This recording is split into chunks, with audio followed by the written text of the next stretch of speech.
So, I've always had this love for technology and gaming. I went to school here in Cape Town and studied IT that I really enjoyed, like coding.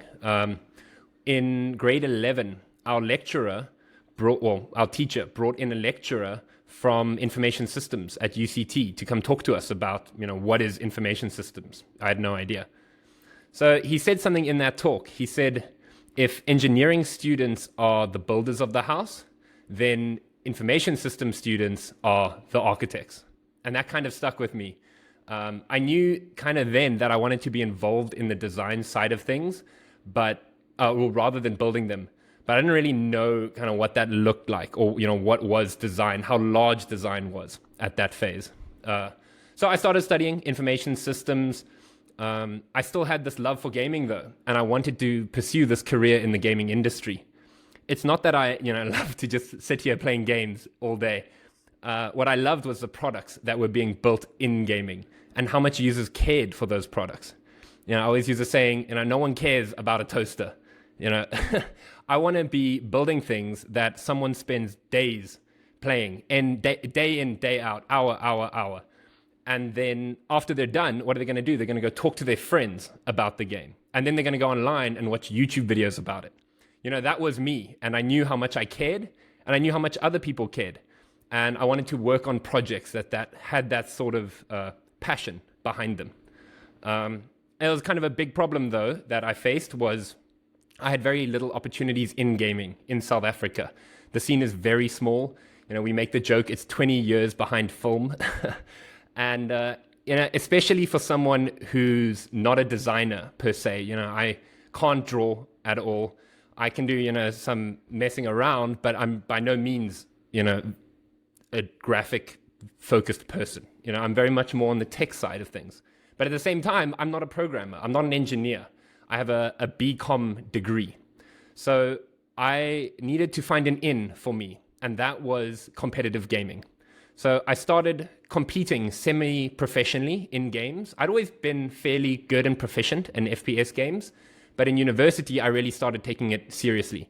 Not because I wanted to be this pro gamer who would, make millions of bucks, but because I wanted to understand the pain points that pro gamers went through and what were the issues they faced. How did the industry work? What was the relationship like behind the scenes in the B2B? So after I'd competed a few years and gained kind of the knowledge that I thought, I got to a level that I felt, I knew what was happening. I played with some of the top guys.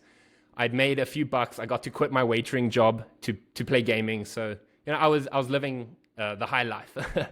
But as the game sort of started to wane, I was faced with the decision, like, do I keep going or do I move to something else? And for me, that was the production side of esports. So together with a former teammate, we got together and we started a small broadcasting company that would live stream on Twitch. And I casted and I did analysis and just made a bunch of connections and learned a lot about the production side of things in the production industry. Editing, live streaming, sound, all these sorts of things. That side gig actually landed me the opportunity to meet two founders who were working on a gaming startup. I was putting on an event for a gaming lounge and doing the casting and kind of my thing. And they went to this casting lounge and they needed someone to demo their POC for angel investors, who was those first round of investors.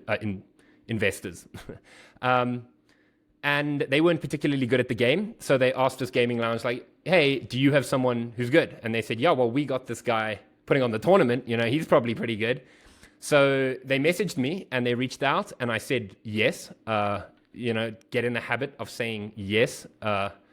And shortly after, I kind of went to the gaming lounge with them. I put on the kind of my casting voice and my like the showmanship that I'd gotten from production and, talked through the decisions I was making, and I put on a show for the investors. And the founders were really impressed from that and kind of asked a little bit about me and my experience. I was just finishing my degree. It was the end of 2019 at that point. And the following year, 2020, I joined that gaming startup. I was the fifth person on their team, and I joined as the gaming intern. I didn't know where I was going to fit. I knew nothing about building digital products. And that's how I joined. And things I did know is I knew things like community building. So how to get people to care about your product. I really knew that side, how to get people to show up for tournaments. And that was the role I originally took. Through there, I started moving more towards the design side. And when I talk design, I'm not talking graphics. I'm talking really horribly drawn wireframes and data flows. And what I understood when I would look at an application is not how good it looked, but where we were collecting data and how could we make that journey better and how could we improve more people getting through. So I started adding value there on the side. And eventually that moved me into a product manager role. I was also empowered by my degree. Being information systems, it's a combination of business and development with just enough of both.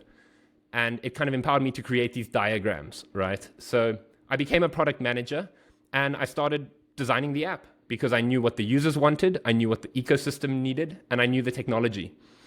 And over the years, I started developing my design principles. So my UX started getting higher and higher fidelity, and then eventually moving into UI. I'm still not a great UI designer. In fact, I'm a horrible UI designer, but I'm quite a good UX designer, and CX, which is kind of the larger experience around that. And I helped that startup. I sat with them for 3 years. We did, fairly well, but it was the proper kind of startup grind. And I really do believe that I have, gained all that knowledge and, went through everything typical startups go through. After 3 years, I said goodbye, my adieus, left with no harsh feelings or anything like that. I got a really great opportunity to elevate my career and to jump to the next path. So I joined a company called Specno, and we describe ourselves as an innovation agency or a venture builder. And what we do is we help founders and first-time entrepreneurs create their businesses. And a lot of the lessons that I learned, I applied that to these new founders. Things like the hard questions, like monetization, protecting yourself as an entrepreneur. And that's what I do now. I build applications, MVPs, so we move very quick, very lean, and validating concepts. And I manage about 3 projects at a time and completely, self-taught in the world of product. The people who are going out and being these gamers and pushing and doing 8 hours a day are building really great skills, to take into the workplace. And one of the things that was really a huge advantage to Skirmish, which most people actually don't realize, is we were hiring from a pool of the workforce that was also highly passionate in games. So the average level of worker that we were getting, the developers would love their work, and the designers would spend hours because they were the game. So we got to essentially pick the top of the crop for all these industries. And it was really fantastic.